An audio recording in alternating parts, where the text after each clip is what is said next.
Saudara terkasih di dalam Kristus, saya Andang Binawan dari Jakarta, diminta men-sharingkan permenungan atau refleksi saya terkait dengan topik hidup yang berkenan pada Tuhan.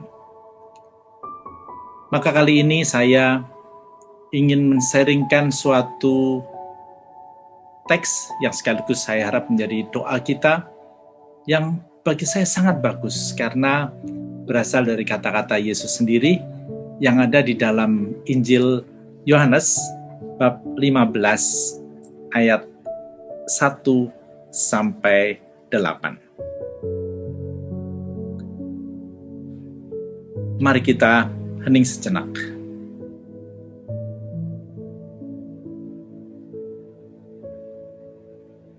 Akulah pokok anggur yang benar, dan Bapakkulah pengusahanya. Setiap ranting padaku yang tidak berbuah dipotongnya, dan setiap ranting yang berbuah dibersihkannya, supaya ia lebih banyak berbuah. Kamu memang sudah bersih karena firman yang telah kukatakan kepadamu. Tinggallah di dalam aku, dan aku di dalam kamu. Sama seperti ranting tidak dapat berbuah dari dirinya sendiri, kalau ia tidak tinggal pada pokok anggur. Demikian juga kamu tidak berbuah jikalau kamu tidak tinggal di dalam aku. Akulah pokok anggur dan kamulah ranting-rantingnya. Barang siapa tinggal di dalam aku dan aku di dalam dia, ia berbuah banyak, sebab di luar aku kamu tidak dapat berbuat apa-apa. Barang siapa tidak tinggal di dalam aku, ia dibuang keluar seperti ranting dan menjadi kering, kemudian dikumpulkan orang dan dicampakkan ke dalam api lalu dibakar. Jika kamu tinggal di dalam aku dan firmanku tinggal di dalam kamu, mintalah apa saja yang kamu kehendaki dan kamu akan menerimanya. Dalam hal inilah Bapakku dipermuliakan, yaitu jika kamu berbuah banyak, dan dengan demikian kamu adalah murid-muridku. Demikianlah Injil Tuhan. Saudara terkasih, ayat-ayat yang baru saja kita dengarkan adalah salah satu ayat favorit di dalam hidup saya. Karena disitulah saya merasakan bagaimana Tuhan memanggil. Tuhan menghendaki hidup saya. Untuk apa? Untuk berbuah. Dan itulah yang bagi saya bisa ditafsirkan bahwa hidup yang berkenan di hadapan Allah adalah hidup yang berbuah.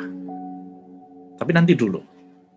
Ada satu hal yang perlu kita ingat, bahwa dalam hal ini kita tidak bisa mengatakan bahwa kalau kita berusaha menjadi lebih baik, berusaha berbuah, lalu kemudian Allah berkenan kepada kita.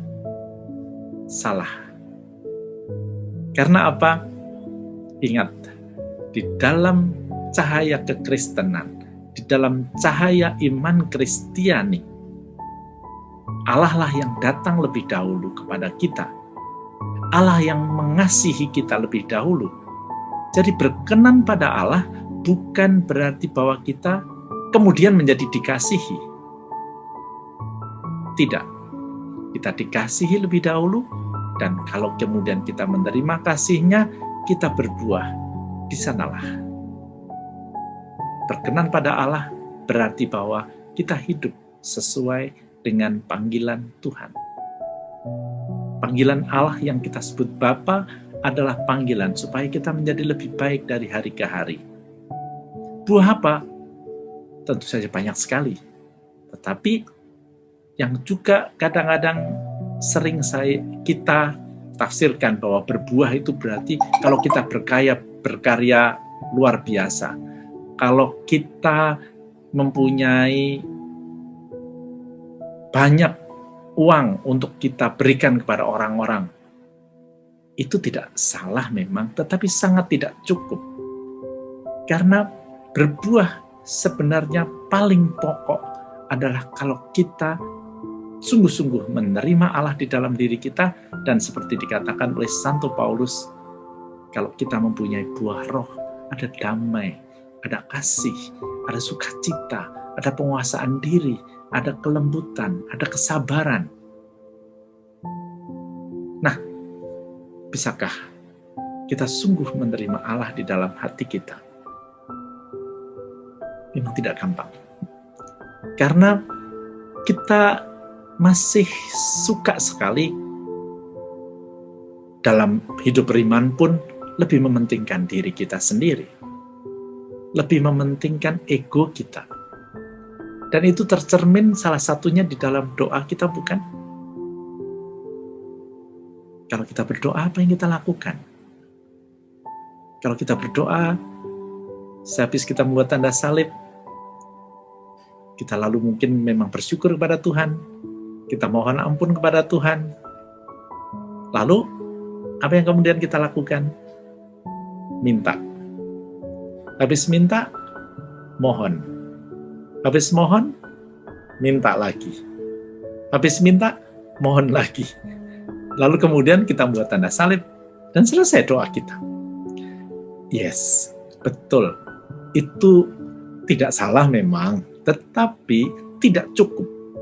Belum sungguh berkenan pada Allah sebenarnya. Berkenan pada Allah adalah sebenarnya ketika kita sungguh menerima kasih-Nya, sungguh menerima bahwa Allah adalah Bapa yang mau tinggal di dalam hati kita.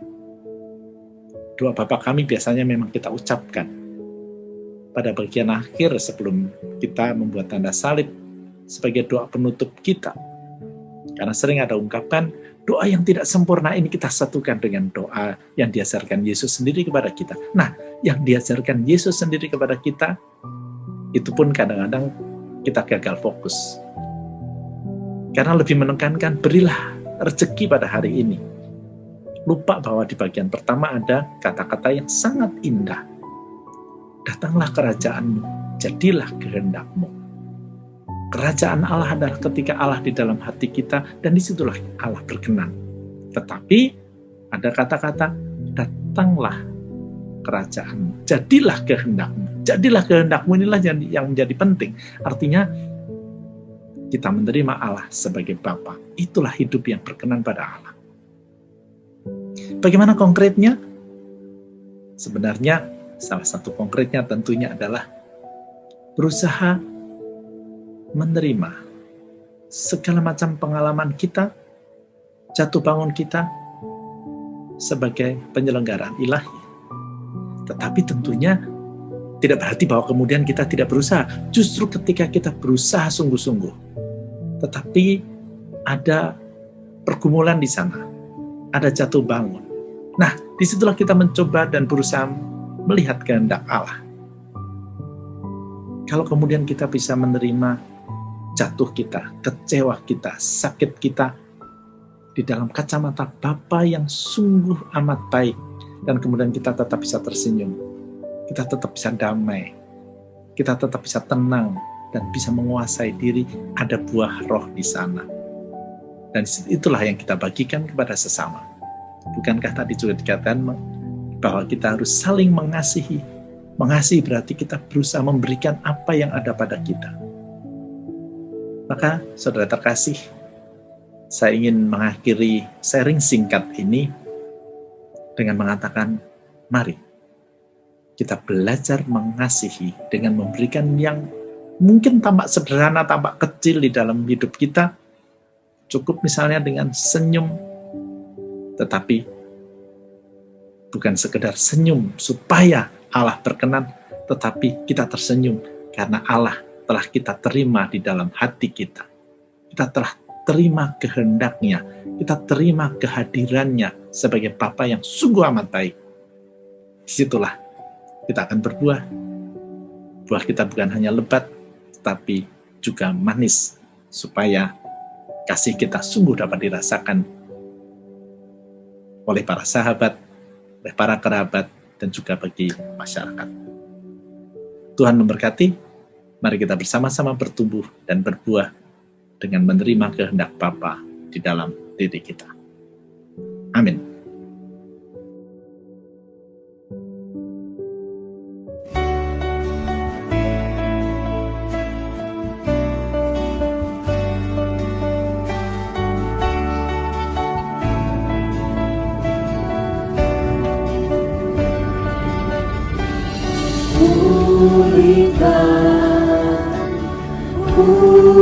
Pulihkan hatiku dengan kasih-Mu.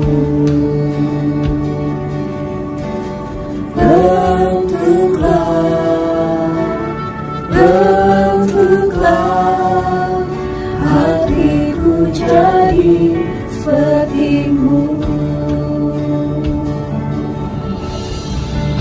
Kekudusan-Mu memenuhiku. Tuhan, ini rinduku. Ubah hatiku seperti hati-Mu.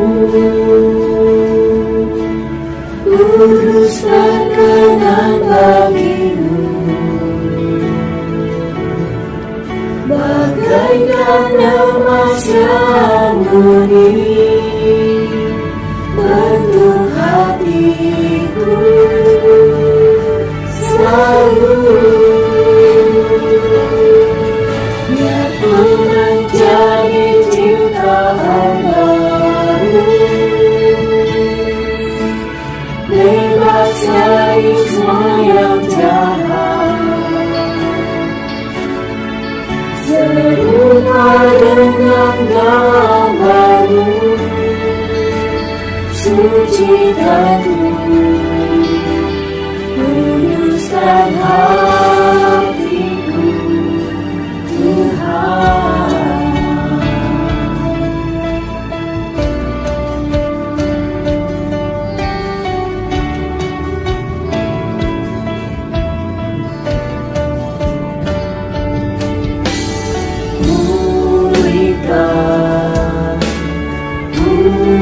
Pulihkan hatiku dengan kasih-Mu. Bentuklah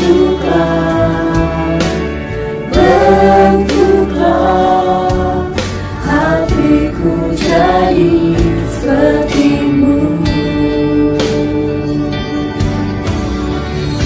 Kekudusan-Mu memenuhiku. Tuhan, ini rinduku.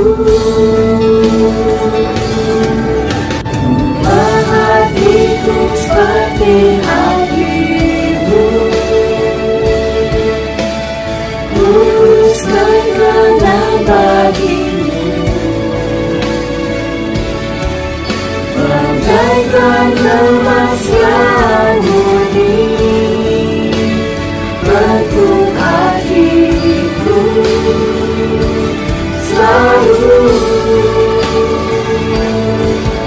Biarku menjadi ciptaan baru, bebas dari semua yang jahat. Serupa dengan gambar-Mu, suci dan kuduskan hatiku, Tuhan.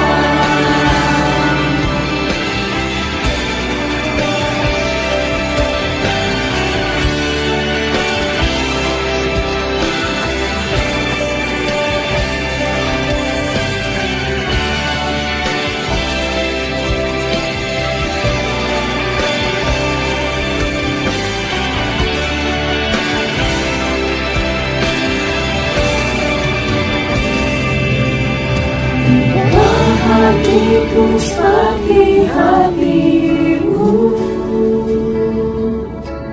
Kudus berkenan bagi-Mu. Bagaikan emas yang murni,